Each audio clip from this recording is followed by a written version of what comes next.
మాజీ మంత్రి, YCP senior నేత కొడాలి నాని అస్వస్థతకు గురయ్యారు. హైదరాబాద్లోని తన నివాసంలో బుధవారం ఉదయం అస్వస్థతకు గురయ్యారు. దీంతో కుటుంబ సభ్యులు ఆయనను ఏఐజీ ఆసుపత్రికి తరలించారు. దీంతో ఏఐజీ ఆసుపత్రి వైద్యులు కొడాలి నానికి చికిత్స అందిస్తున్నట్లు తెలుస్తోంది. మరోవైపు కొడాలి నానికి గుండెపోటు అంటూ ప్రచారం జరుగుతోంది. ఈ ప్రచారం నేపథ్యంలో గుడివాడలో కొడాలి నాని అభిమానులు, వైసీపీ కార్యకర్తల్లో ఆందోళన నెలకొని ఉంది. తమ నేతకు ఏమైందోనని టెన్షన్ పడుతున్నారు. అయితే ఈ అంశంపై ఇప్పటి వరకు కొడాలి నాని కుటుంబ సభ్యులు గాని, పార్టీ గాని స్పందించలేదు. 2024 ఎన్నికల్లో తెలుగుదేశం పార్టీ గెలుపొంది చంద్రబాబు నాయుడు ముఖ్యమంత్రి అయితే రాజకీయ సన్యాసం చేస్తానంటూ మాజీ మంత్రి కొడాలి నాని ప్రకటించిన సంగతి తెలిసిందే. ఈ క్రమంలో మాజీ మంత్రి నాని మాట నిలబెట్టుకోవాలని, రాజకీయ సన్యాసం చేయాలని టీడీపీ నేతలు డిమాండ్ చేసిన సంగతి తెలిసిందే.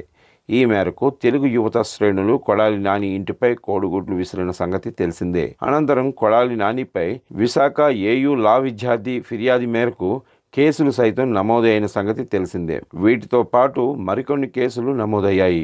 గత ఎన్నికల్లో ఓడిపోవడంతో కొడాలి నానికి వరుస బిగ్ షాకులు తగులుతున్న నేపథ్యంలో అంతగా బయటకు రావటం లేదు. అలా వచ్చి ఇలా వెళ్ళిపోతున్న సంగతి తెలిసిందే. కొడాలి నాని రాజకీయ నేపథ్యం గురించి ఒకసారి చూస్తే, కొడాలి నాని రాజకీయాల్లో సీనియర్.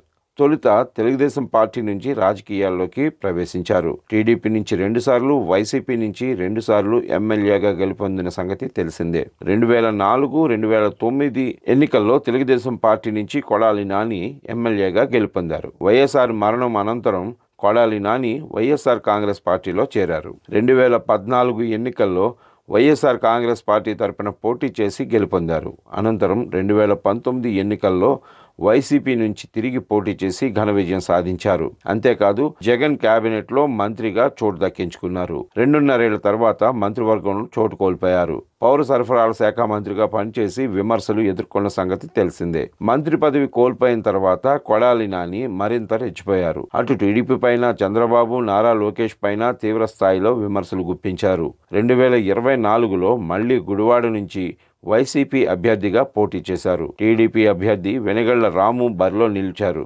అయితే టీడీపీ అభ్యర్థి వెనిగళ్ల రాము చేతిలో మాజీ మంత్రి కొడాలి నాని ఘోరంగా ఓటమి పొందారు.